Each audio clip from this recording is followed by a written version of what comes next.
The people of Scotland have spoken, the votes have been counted, and the result is in. And by the power of democracy, the verdict is a very clear no. Scotland does not want the Hillman Imp to return. I repeat, it's a no to the return of the Hillman Imp, and the Linwood factory will not reopen once more. One of the first responses to the news has come from the Proclaimers, who are delighted they won't have to change the words to that song.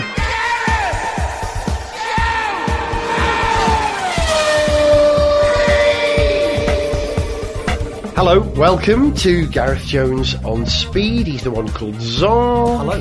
He's the one called Richard. Hello. And I'm a 1/43rd scale model of Gareth Jones, accurate in almost every detail. Except I'm not 1/43rd scale, I'm actually 1-to-1 scale model. A detailed 1-to-1 scale. Very detailed and weathered very light as well. If you don't want to say so. Well, I do what I can. I don't know, if you're a big car fan like me, the chances are that you own at least one model car somewhere. Richard, I know you've got Taki and Nui in a Footwork Arrows. I bought it for you. You gave it to me. Yeah. Yes, I have. Have you still got it in work? Is it on your Yeah, computer? it's on my desk, yeah. And I look at it. Makes me proud. With fondness. It's just behind my desk lamp, which has got a British Leyland badge on it. And I don't have many other things. I mean, I have lots of things on my desk. It's a tip, frankly, but my desk at Top Gear does not have many other model cars on, because the problem with having model cars, of road cars, in the Top Gear office is that inevitably, at some point, someone will be planning something that requires choreography or a stunt or something like that, and someone will go, hang on, let me show you what I think we should do, and they will grab the model, and they'll be showing, and then it'll get blue tacked to something, we're trying to sort of work out, we're doing a big fan formation of cars for a big shot, and the director will want to figure out how to arrange them for the crane shot, and the model and then they're cars sort of get playing grabbed, about, and they get pushed, and then they crash into each other. And you go, I have got, and has survived thus far from that sort of fate, and I don't know where it came from. It just turned up one day and I bagged it because it's nice to me. Is a little bright yellow model of a Triumph TR7. And it's a really nicely done model. I can't remember who made it, but it was really well detailed. 1/43rd scale? Yeah. I'm holding my fingers in the 1/43rd scale. The little ones, but not the really not little Matchbox ones that they're doing. select. Wasn't the coupe Ring version called cat. the Lynx? No. What was it called? Gareth, you're asking a question as if you want to know the answer. Now you've asked it, I'm going to have to answer it, even though it's not that interesting.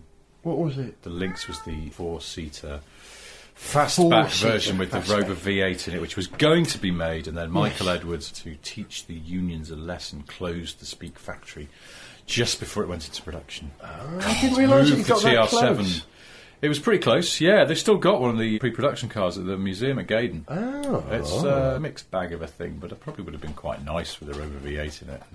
But this is actually Rumbly. This is kind of an example of what we were talking about on the last show, about how a car whose looks are criticised at the time for being a bit awkward and odd and not working, we all grow into the looks of that car, and the TR7 is regarded as being a much better looking car now. Particularly the convertible. I mean, the convertible's really quite a nice looking car. The coupe with that flat back window. It's a bit awkward. It's a bit awkward, but yes. Well, the thing is, about the TR7, and by extension, Harris Mann, the bloke who designed it, who gets a lot of flack for the TR7, for the Allegro, to a lesser extent for the Princess, all of which he did. But TR7 has that crease up the doors, that curving crease, which famously Giugiaro said, oh my God, they've done it to the other side. As well, yeah. And I don't know whether he's ever admitted he really said that, but it's always attributed to him. Now, the thing is, look how many cars now have got that kind of styling feature. Oh, the blade, it's all over GM, isn't it? And nobody, Giugiaro doesn't mince around motor shows going, oh my God, they've done it to the other side as well. Oh my God, they've done it to the other side as well. Oh my God, one out now. Maybe they should have built a model and studied it first. But it was a good line. But we're talking about modelling. Yeah. And I've recently been getting back into car modelling. Like you, I've got a bunch of 1/43rd model cars, mostly Le Mans winners or particular F1 cars. And there's also the category of cars that I've owned, and then there's the other category, the catch-all cars that I like. But I recently dug out a couple of old model kits that had been sitting in their boxes for years. I mean, 10 years odd. And I put them to one side, and over the course of a couple of moves, they just haven't seen the light of day. And recently got inspired to take a look at them again. And so my 1/24th scale Tamiya Alfa Romeo 155 V6 Ti came out. I'd done a few of the early stages on that, but it had been 1/3 completed, just sat in the box for years. So I actually got around to finishing it off and doing it properly. And I have to say, it turned out beautifully. The pictures. Have you seen the pictures? I seen a couple No. of pictures. They're Did I really send you? good. He's done a good job. Maybe I'll tweet them as well. But I used to make quite a few, mostly Tamiya and Airfix models as a kid. And for me, part of the appeal of the models was always the detail. You can lift off the hood and there's plenty of engine detail, there's a lot of interior detail, and so it was worth doing all of that stuff really nicely. And like I say, it just worked out beautifully, and so it's inspired me to now finish off another couple of others. And so next up is the Revel 1/12 scale Ferrari 126 C2, Gilles Villeneuve car. Nice, that's a beauty. Are Well- you a better modeller now than when you were a young boy or a young man? Oh, yeah, way better. I Yeah. mean, I guess I've still got 2 or 3 of the models that I made when I was a kid. I was either just too impatient then, or just didn't know various tricks. So a lot of the models that I made then, were deficient to some degree. Towards the tail end of my youthful modelling career, I certainly did make a couple of beautiful ones, but with a bit more patience. And the availability of so much more information on the internet, whether it's sort of painting tips or little odd modelling tips. Things like sort of having had a bit more experience of working on actual cars and doing a bit more sort of real life filling and sanding and that kind of stuff Translates back to helped. modelling. Translates back. Well, that's what we used to say about flying model aircraft, which I did a huge amount of as a kid. That everything that you have to know in model aircraft engineering, you need to know for full-size aircraft engineering. It's exactly duplicate, except it's far more complicated at the smaller level and when you're flying the thing remotely. So modelers are usually better aircraft manufacturers than full-size aircraft manufacturers. Do you ever say that to an aircraft manufacturer? There are many people who fly full-size aircraft or build homemade kits, and you say to them, we do this, and 90% will agree with you because they fly model aircraft as well. A lot of full-size pilots fly model That's aircraft. strange, isn't it? You do your job all day, and then at the weekends you'd go and do your job, but a tiny version Yeah, of it. yeah. I don't find myself compelled to write some articles, but at like kind of 2-point font or something like that from a distance. No, but you With do a- play with cars. But you do, and That's that's true. in a race And we do field. this. You do that on We your do this, exactly. yeah. My modelling tip for working with polystyrene was to make a filler using polystyrene cement and talcum powder. That's what I used to do. Oh, that's interesting And idea. paint that down the seam where you've got the two halves of the body shell, and it flows and it fills that gap invisibly. That's my tip for modelling. I might give that a try, actually. These days, I like to buy die-cast things. Like you, I always get them when I go to Le Mans and other races and online. And it allows you to own cars that you would never perhaps even see in the real world, let alone own. I own over 3. How many cars have I got? 1/43 scale cars? A couple of hundred, I think, now. This is a Le Mans car. It's the Rondo that won in, I can't see, is that 1983? My glasses aren't on. 80. Yeah. A bit earlier than I thought.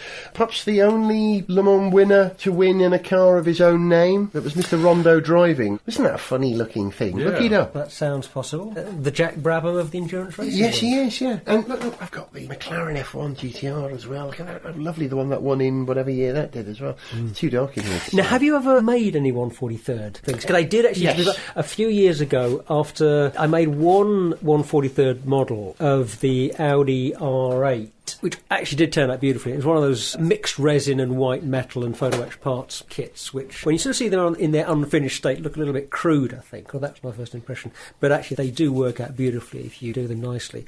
But I was almost sort of embarrassed into buying it because I'd gone into a model car shop and I was browsing around as you do. I was very taken by one of the Audi R8s that was on display. I think I maybe picked out one other car and I was just like, okay, I'll have that and the Audi R8. There wasn't a price on the Audi R8 that was on display. And of course, your little good 1/43rd cars are usually sort of 25 quid ish, that kind of ball. Sometimes they're more, used to sometimes be. they're less. Yeah. So, the one was 25 quid and then there was the Audi. The R8 was 140. Oh, what? I'm sorry? And it was because it was a nicely, professionally made version of this little kit. I wasn't going to pay 140 quid for it, much as I liked it.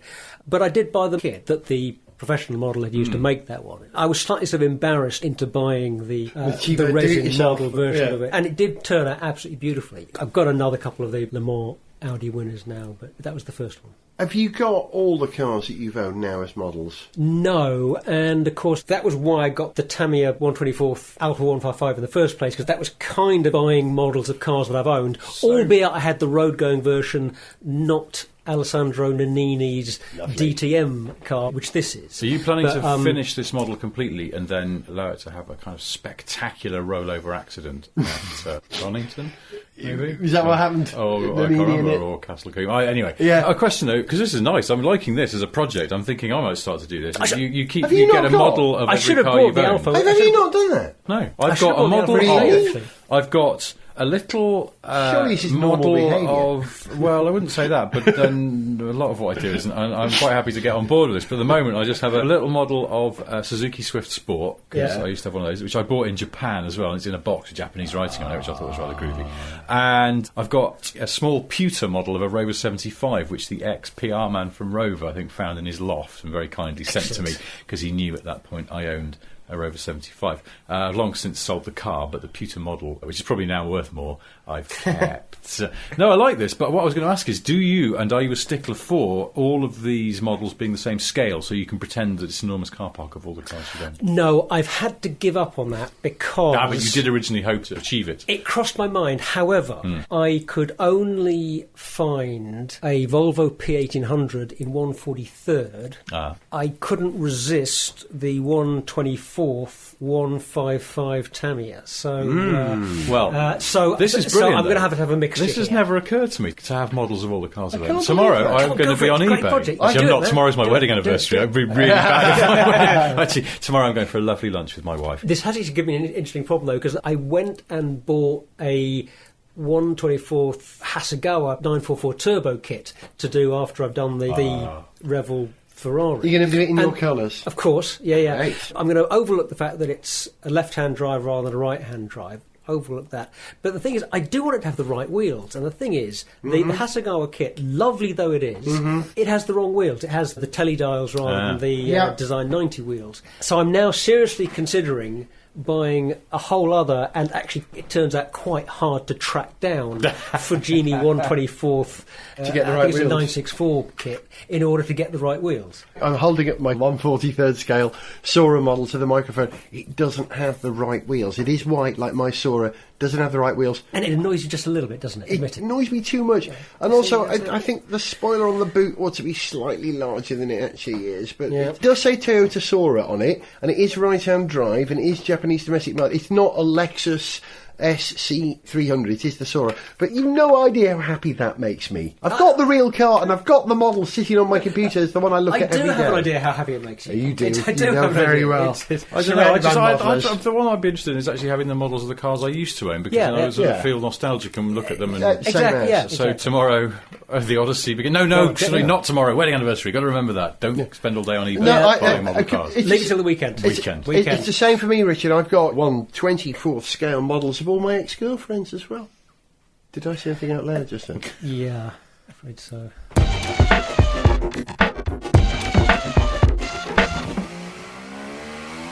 How is he faster than me through the middle sector? I can't tell you that, Sebastian. Performance-related radio messages are now banned. Oh no, wait, they're not. Hang on, no, apparently some of them are. What are you saying? Can you tell me if I'm losing time or not? I don't know. Hang on, I'm going to put you on to Christian. Okay, you're listening to Red Bull Radio, and here's another one from the Jam. Everything's okay back in the UK. Everything's okay. Sniff Petrol with Gareth Jones on speed! I know we run a parallel course, us three, you know. We're always doing something about cars, or repairing a car, or driving a coupe with a big engine, rear-wheel drive. I make a podcast, you make a website for the heck of it about cars. But you and I have run a parallel course in a different way recently. We've driven cars that are related. I've been driving this Mercedes GL350AMG Sport Blue Tech, and you've driven the Dodge Durango. Dodge Durango. The GL Mercedes is a stretched M-Class. Yes. The M-Class also, before Mercedes and Chrysler went their separate ways, donated its underparts to the current Jeep Grand Cherokee, and the Dodge Durango is a sort of stretched Jeep Grand Cherokee. So it's four-wheel drive. I don't know the Durango. No. I can't picture it. No, well, now there are Is a it number of rear-wheel things. drive? You can have it with four-wheel drive. Yeah. But the one that I borrowed in the US had the 5.7 litre Hemi V8 engine and rear-wheel drive, Hello. which I thought was rather interesting, though it was bone dry when I was there because it's California in the summer and because I didn't turn the traction control off. But I thought if you turn the traction control off and it was wet, I think you could have go one whee! almighty power slide that may or may not end in an accident. I don't know. Or may never actually end. That's the alternative, that it wouldn't end until you took out an object of comparable size to the Durango, such as downtown Houston, and then you'd probably have a lot of insurance forms to fill in. Well, I reckon the GL350 Hydro probably weighs the same as downtown Houston. It's 3.25 tons. I've driven that Which car. is an awful lot. It's a lot. Yeah, I remember driving that car, and when I first got into it, I was sort of intrigued about what was going on back there, because there was a sense that in the third row of seats in the boot, there could have been some people and I wouldn't have known. They were a So long way away. I went back and had a look, and it had the same sense you get when you go into a cathedral and you look with wonder upon the vastness of the building stretching before you to the glorious window at one end. And I was at the back looking forward to the windscreen and thinking, that's a long way away and could have been designed by Sir Christopher Wren. There's a sort of scale to it that's quite impressive. See, you say cathedral. For the GL, if we're going to run these two things parallel, I would say battleship. It felt like looking down the long end of a I'd imagine battleship. if you were standing on the deck of an aircraft carrier and going, I can see the other end, but it's far away. Did you have good cameras and, of course, the now de-rigger hot air balloon hovering above the vehicle giving you that top-down image in the Durango? Which I think, no, it didn't have that. It had a reversing camera, which is or is about to become a legal requirement in the US. Is it really? So all cars will have them. Yeah. It's funny actually, because I'm driving a Toyota Aygo at the moment, and I was quite surprised the first time I put that in reverse, and that's got a reversing camera. Really? I mean, That image is smaller than actually looking over I was your gonna shoulder, say, isn't it? well, that's the thing. It's sort of like a microscopic view of a world you can already see. You might as well have backup cameras in your shoes. It just seems like. Yeah, Amy But they're so Igo. cheap these days. I mean, how Yeah. how much does it cost to put a camera Well, on a little I screen had a and wider something? thought of that, because the Aygo has also got, it's that new one which you may have seen, that Go Fund Yourself, that rather odd ad campaign, but it's got a touchscreen in it. Now, this is a sort of up-spec model, but I mean to check this at what point down the range you lose the touchscreen. Because I was thinking, that's incredibly impressive that a small, cheap car can have a touchscreen, and I thought, actually, no, it's not, because Well, mobile phones every have them, phone and that- yeah. yeah, In fact, all cars should have touchscreens, and come on, car manufacturers, pull your socks The up. Igo, I reckon that the distance between your eye and the screen with the camera is probably greater than turning around and looking over your shoulder at the rear back and end of the car. There is a sense of that. It's extraordinary. But anyway, I don't know. I guess you're right. The technology has become so cheap.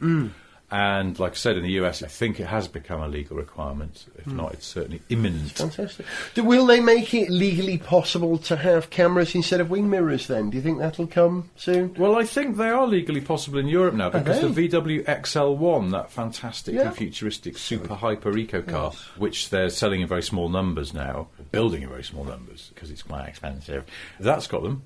I think they're allowed now. They're sort of the eternal feature of concept cars, aren't they? Always concept cars have to have cameras instead of mirrors, and have done for about 30 or 40 years. But getting people in the real world to accept them, I think, is a bit harder. But just thinking about this a bit critically, a wing mirror is a thing that sticks out slightly awkwardly from the side of a car. I'm pretty sure that you could think of a way of replacing your wing mirrors with a camera and screen Easily, combination yeah. that wouldn't stick out of the side of the Yeah. car. Whether it's Yeah. doing some kind of sort of projection onto a bit of glass inside, or No, it's all possible, You know, but- you could even do some kind of head-up display thing that would Yeah. trick your eye into thinking that the wing mirror is where it was. But that's why one of the reasons why they like them and why that VW has them is, of course, because aerodynamics. If you take those ruddy great appendages off the side of the car and just have these little sort of nipple things that have a camera in them, you've given yourself a Reduce the little aerodynamic Reduce the advantage. frontal area, which yeah. also, because since the EU changed the rules and now there is a mandated size of door mirror relative, I think, to the size of the car or the length of the car. So door mirrors have got a lot bigger in recent years, and I drove a couple of old cars, but not super old cars, sort of 80s and 90s things quite recently. One of the things that was really striking was how tiny the door mirrors are, to the point where actually you're just thinking they're too small, because we're now used to having essentially the mirrors off a Seddon Atkinson lorry stuck to the side of your car. Yeah. The GL did feel truck-like, talking about a lorry, but only in scale. I don't think it felt heavy to lump around, because actually I switched back to the Sora, having given the GL back the other day, and the steering on the Sora is heavier than that GL, but it is an American car, and Americans like to have fairly lightweight steering for their big SUVs. Well, they're family cars over there, aren't they? It's a German car, isn't it? But it's built in America, in the Mercedes factory in Alabama with the M-Class. Yeah.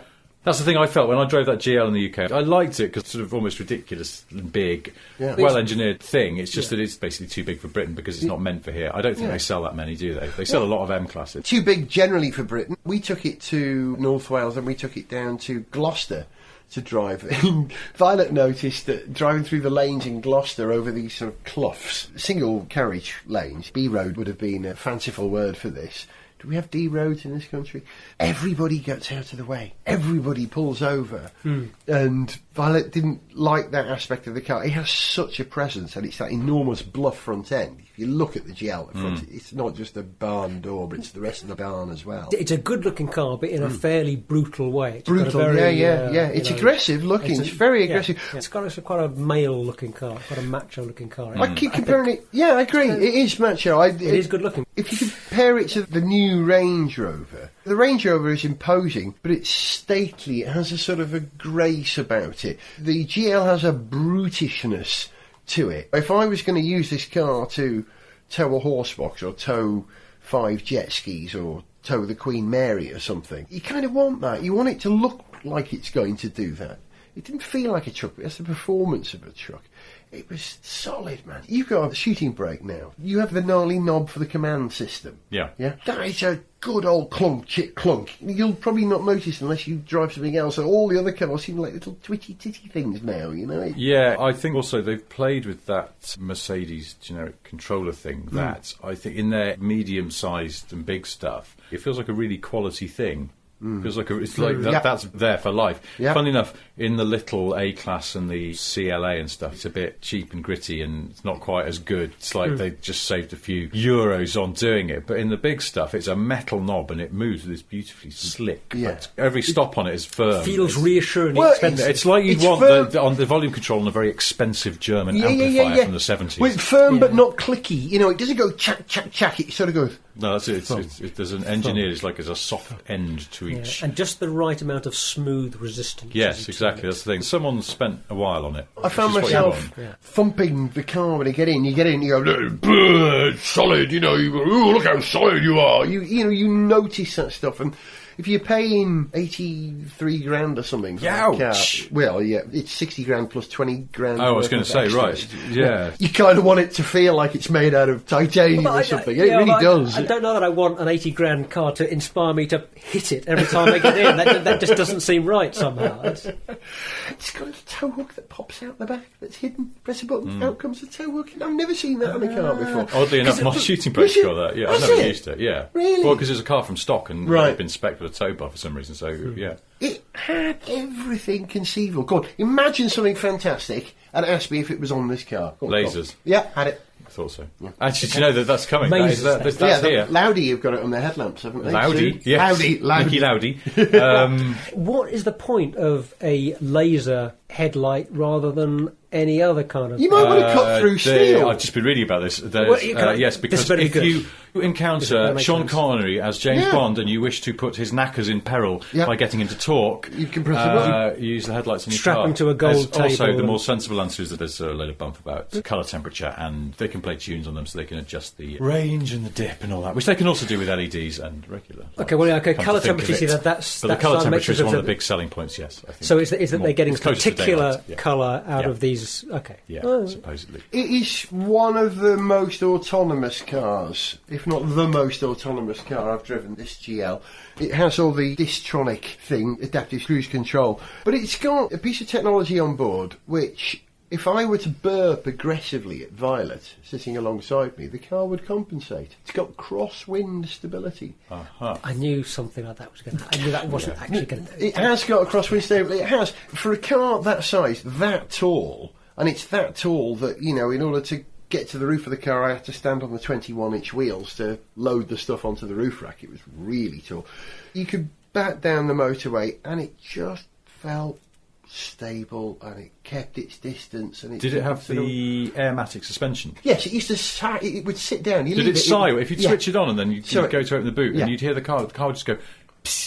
Well, I didn't hear quietly. it. Didn't hear it. My one does that, because I've got Airmatic on my CLS. I thought it was a psychological thing where you stop and you sit, and then you think, am I sinking here or something? But the car would actually just sit gently down. It would no, it shouldn't do that. I mean, it did. Really? I think on the 4x4s you can... Adjust the height. You can adjust the height so you can get in. It's got the same as the Range Rover. It's got the sort of crouching thing. But it should never drop because it's valved so that it doesn't... It's not like a Citroen where it sits down when you leave it. Shouldn't do that. Well, this did. On 2 occasions I stopped it and I sat there and noticed it. Hang on, where's sinking? Maybe it was just the mass of the car. It was sinking into softer ground. Road softer ground is a possibility. Let's not. It's a very real possibility. I hadn't thought of that, but yes. You find it quite hard to move off afterwards. It just left divots in a road surface. No, that Airmatic's really good. I've never driven... maybe I did drive the GL with it. I can't remember now. But certainly in the E classes and the CLS, and I've got it on my CLS, and that Airmatic, I think... makes cars fantastically good long distance, because there's something that's underrated about a car when you're doing long journeys in it is the way that they pitch and move around. Not over bumps as such, but just over sort of the undulations of the road. And there's something on that air suspension, because I think air suspension sometimes is not actually as good at low speed ride. It tends to sort of trip up over bumps a little bit. Yes. Steel. But it's got a bit smoother over. But keeping the body sort of levelled out and just giving the car a really relaxing, rolling gait as you're going along. And I can do hundreds of miles in that Merc I've got now, and it is the most relaxing car I've ever driven in that respect. It's this thing brilliant. Is the nearest thing, I suppose, there is to a Merc S-Class 4x4. Do you know what I mean? I think that's the gist, isn't it? That's what they're sort of pitching it as. Well, I came to this conclusion having driven it round. Can we switch to a smaller, less exotic car? And we got into this, and it really felt, my God, good measure of the car. We never touched the air conditioning once, ever. It was just set, and it was perfect. Your missus would have hated it. It's too blowy, constantly. Yeah, nothing. It was just airy and lovely, and it had this grace about it. But I came to this conclusion, and I was reading about the updates. They're updating all the GL series cars now, and they're going to rebrand them slightly as well. And the next generation GL, what they're going to call it? The GLS. I know, which and to me is GLE, and then the is GLA. an up-spec Vauxhall Cavalier or Talbot Solara. I don't think GLS is a good name for a car. I see what they're trying to do, but no. It makes it easy to understand. I mean, it's not, is it? It's confusing. Well, I don't know, maybe it's only for those of us who remember that. Yeah, exactly. But and to me, a link between the GL and the S-Class is nothing more than marketing. It's the kind of thing that makes sense in marketing terms. It doesn't make sense in sort of machine terms. It doesn't make sense. Well, what they're trying to force through is, I think, that people now readily accept that a Range Rover is a luxury car, and it is a rival to an S-Class or a 7 Series or what have you. And the GL is not seen quite that way. It's just seen as a bit of a sort of stretched M class. Yeah, so they want to sort of go, no, this is something separate. This is big. It's big because it has lots of room in the back, and you can relax. Space is the ultimate luxury. Exactly. Yeah. 25 miles per gallon. I got average out of it. Really quickly, because I was just going to say a little bit about this Durango. It's sort of American cousin. There's two things about it that I think compare quite interestingly to the GL. The first is that it had a petrol V8. It was doing 11 US miles per gallon, which I did the maths on. That's around 13, 14 UK miles per gallon. Ouch. But compensating for that, I also did the maths. It's a massive car, 7 seats. It's actually not bad. The interior feels quite well made. It's not up to the standards of, say, a GL or certainly not an Audi or a Range Rover, but interior is perfectly functional. It's got a terrific digital speedometer. The font is like the hero font from a movie poster, like Captain America or something. Yeah. Now, that's no accident. They've done that deliberately. They had a little bit of fun. You don't have to have that because it's a TFT. You could just have a virtual speedo. But I had it on the superhero font. I wanted to know what I'm doing. 55. Superhero 55. It feels like it's a good car. It did what we wanted of it, which is to get a lot of space. We had a lot of stuff carting around the baby and things like that. And we got all my wife's relatives and things, moving them around.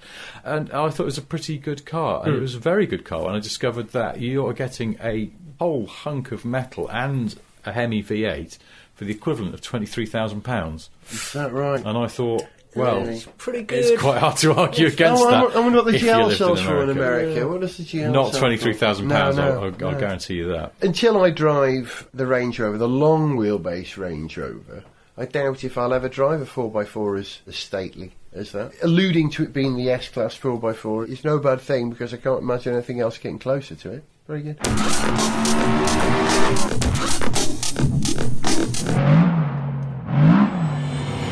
My legs look long in this race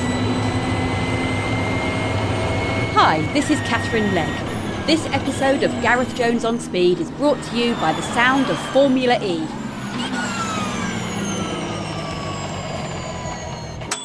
Oh good, my clothes are dry. Gareth Jones on Speed.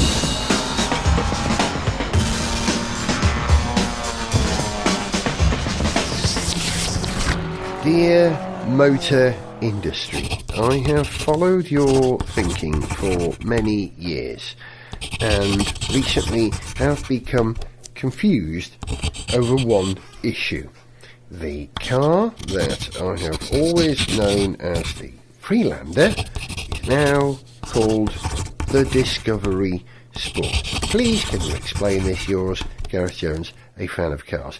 Is there a rational explanation for this, Richard? Honestly, yeah. If you ask Land Rover, they'll say that the Freelander name doesn't mean anything outside of the UK, and the Discovery name does. So having another more, sort of... But the Discovery name doesn't really, because they had to drop it in America. It's known as the LR3 in America, isn't they're it? bringing LR4 Four, now, yeah. and the next Discovery, which is coming in a year or two, will go back to being Discovery all around the world. And I think that'll just be Discovery, like in the way that the main Range Rover is just the Range Rover. And then you have Range Rover Sport and Range Rover Evoque. But you see, where this falls down for me is that the Range Rover, I think people regard as Range Rover being a make in its own right. No one says, oh, what are you driving? Oh, I've got a Land Rover Range Rover. They've taken the Land Rover badges off the Range Rover. It was on for a while, wasn't it? They seem to come and go on this one, because they go, and I remember going to see the Evoque. When the Evoque was first announced, and they hadn't let anyone drive it, but they had one in a studio in Warwickshire, and I went up there to see it for Evo magazine and interview Jerry McGovern, their design bloke. Is Jerry McGovern from Northern Ireland? No. Because he sounds like he should be. No, he's a Brummie. Oh, how disappointing. I was hoping Jerry McGovern might have someone else doing his voice for him. And that was So when we were looking at the Evoque in the studio, and apparently he'd argued with management to take the Land Rover badges off. But now I think they're back on again. I'm losing track of this. So anyway, Range Rovers, I think, are sort of seen as a make. And people accept Range Rover. Range Rover is It's the grown big apart daddy. from Land Rover. Yeah. People know and that there's they a used to be family kind of of the same them. thing. But, Land Rover is the make for Discovery. I don't think anyone thinks it's the Discovery car company makes these things. It's a Land Rover.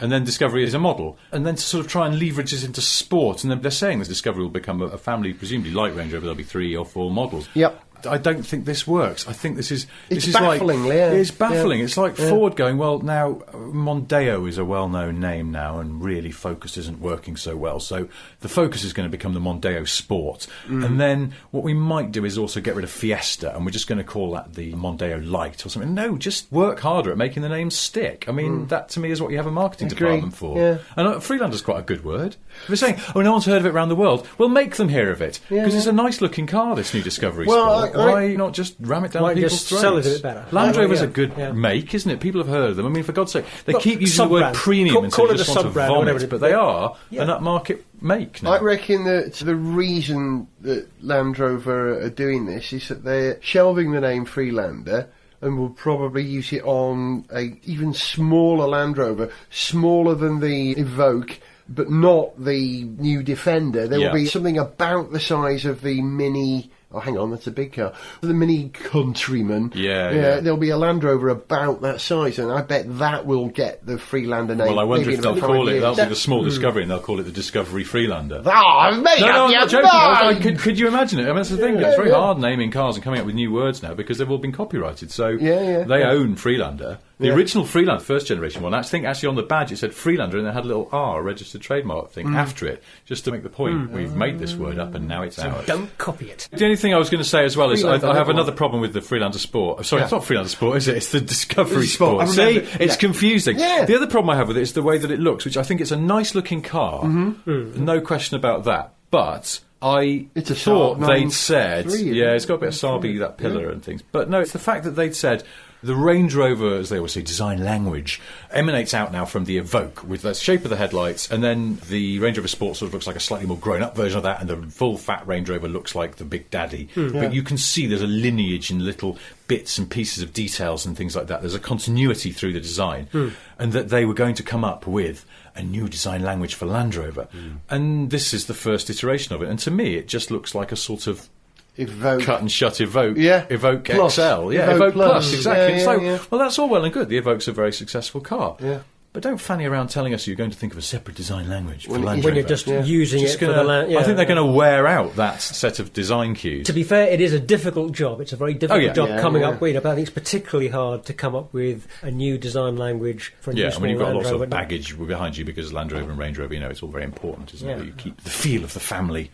A trivia question for you. Do you remember what they were going to call the Discovery before they actually named it the Discovery? Do you I remember? know this, yeah. Do you remember it? Don't. Sean Connery is a clue. It was going to Goldfinger. Thunderball. You'll get there eventually. Got to know. The man who would be Mish king. Money Penny. The Land Rover man who would be king. They were going the to... Land Rover Red October. they were going to call Zardoz. it the Highlander. Correct. And I think one of the reasons they didn't is because Toyota owned that, or did that come later? Because there is a Toyota Highlander. Because I was thinking about this just the other day when I was looking at this Discovery Sport, and I was thinking, well, if they didn't want to call it the Freelander because of associations with the old car, I want to move on, why not think of a new name? Why don't they dig up Highlander? And then I remembered that Toyota now have that and make their, I think, in the US and other countries. But a shame for Land Rover because it would be a terrific name for a... Yeah, and there are plenty of other Yeah. Sean Connery films available. Robust. It's just Yeah. the Land Rover Untouchables. Gathering It's edition. not a bad name, actually, if you're going to do a hardcore off-roading version. Yeah. You've been listening to Richard Porter. Goodbye. To Zog. No, actually, sorry. You've changed my name to Zog Sport. Oh, sorry, Zog Sport. No, you're Zog Plus. That's my aren't new energy drink coming out. you? While we're on the How subject, much booze has it got? I'll leave you with this thought. It's a brand issue. We're talking about brands and names on it. Vauxhall. There's some good cars in the Vauxhall range. I think Vauxhall should give up calling themselves Vauxhall because I can't see myself owning and driving a car called a Vauxhall. It's just too old school. I would revamp Vauxhall, not Vauxhall Sport. I would call them VX. I'd buy a VX. I know they have a sport brand, VXR, but if the car was a VX insignia, I think I'd have it. That's my penny's worth. Shall I go now? See ya. Bye. Bye. I've got other good ideas as well. To send us an email, see pictures, get song lyrics, join our Facebook fan site, follow us on Twitter, or to find out about sponsorship opportunities, go to GarethJones.tv. Gareth Jones on Speed is made in London by Whiz Bang. Gareth Jones on Speed!